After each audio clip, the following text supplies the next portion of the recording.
pretty loud, you guys. I made it to the Love's truck stop in Eads, Colorado. God, I think that was the reefer I slept next to last night. Oh, it was terrible.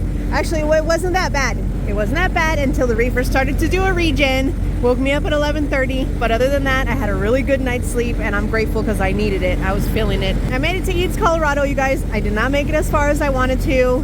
I started to get a little tired. I was gonna push on another hour, and then I saw this Love's, and when I was cruising down the highway, I seen there was like all kinds of parking right here, and I was like, I'll just not fight the parking and just wake up an hour earlier. So I did that. Everything's going good. We got 2 hours, you guys. Let's get on down the road. I'm still waiting for my clock. I got 2 more minutes on my clock, so that's why I'm talking to you. 2 more minutes, you guys, and then we'll get to this first drop and get this crap over with. We're unloaded, but I think we might be short. Well, yeah. The receiver said they're 480 feet short of some of the pipe. There's 3 line items on the BOL. There's 1 line item that says 480 feet. So I think maybe the shipper just did not add that part of the load to the load at all. I have no idea. It was all the same size, 8-inch in diameter, 8-inch pipe, except for like 4 pieces, which were you could tell they were smaller, whether they were, I think they were 6-inch pipe, but you could tell that they were smaller, but there was only 4 of those pieces.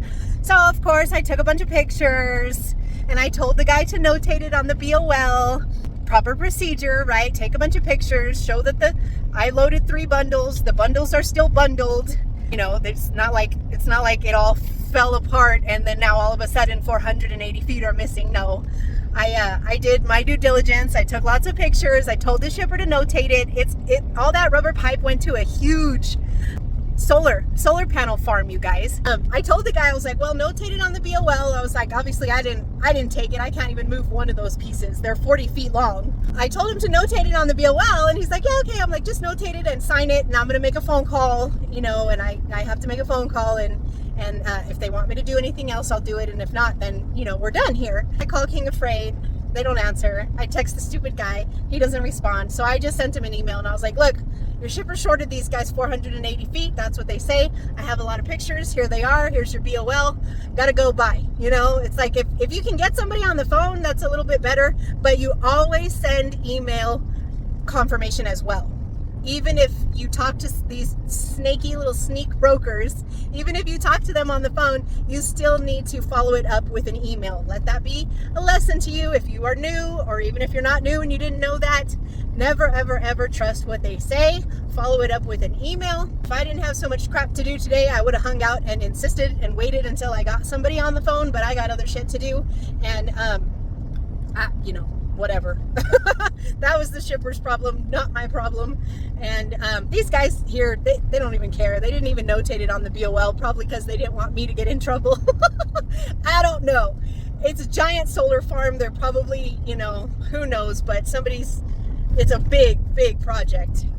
It's a big project, you guys. So those guys probably don't give a shit whether they're short or not. And they probably saw me and didn't want me to get in trouble, so they didn't put anything on the BOL. Either way is fine for me. I did my due diligence. Proper procedure and protocol, if you guys don't know, is get your paperwork signed, take lots of pictures, and get an okay. Usually you want to get an okay before you leave the shipper. In this case, I'm not waiting. King of Freight can suck it.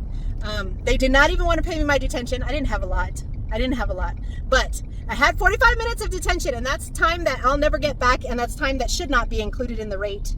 It's not included in the rate. I spent about 2 hours and 45 minutes, almost like 3 hours there.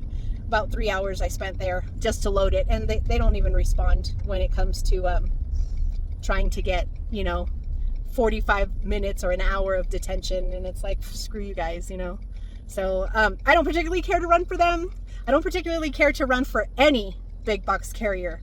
TQL, Landstar, CH Robinson, any of the big ones, King of Freight, any of them. I don't particularly care to run for them, but I will when the money's right or when it makes sense for me. Of course, I'll run for them. But anyway, I already left the receiver, but let's take a look at the miles, because I forgot to do this. So 1,012 loaded miles, 9 miles to the gallon. I think I spent about 400 $420, so let's just say $450 on diesel, was $2,600 on the rate. I have tires and a rim to go fix now, so I'm a little ways from the tire place, but we're gonna go take care of that. Actually, well, I'm lying to you guys. I'm gonna go load my first 2 pickups first, and then I'm gonna go to the tire shop, because I already told those guys, you know, what time I was gonna be at their house, and I don't want to change their schedule. I have, you know, my tire issue can wait an hour. The tire shop is like not even 5 miles from where I'm loading. So I'm gonna go pick up my first 2 drops first, then go to the tire shop. You know, maybe it's 60 or 70 pounds, maybe. The man was very nice, very nice. $700 bill on the Bronco, trash, brand new, well, almost brand new, but a trash rate. And then the canoe is $2,200, you guys. You won't believe it. But I am really glad that I did not end up booking anything else. I almost booked a Mini Cooper. And I was like, I could put the Mini Cooper on the side and the canoe on the other side. I almost did it, you guys, but then at the last minute I was like, no, let me take a look at the canoe. Let me go load the canoe first. And then if it looks like I can do it, then, you know, then maybe I'll do it. Once I got to the canoe, it's too wide. It's too wide in the center. I mean, I could probably do it. You guys know me. I could probably do it, but I'm not going to. So plenty of money on this one. It's paid for its space on my trailer, 16 feet long. And I have an F-150 that pays 7 something. I don't remember. I got to look. Just over $700. That's going to go at the rear of my trailer. It might overhang about maybe it'll overhang about a foot. Probably not. But we're here, you guys.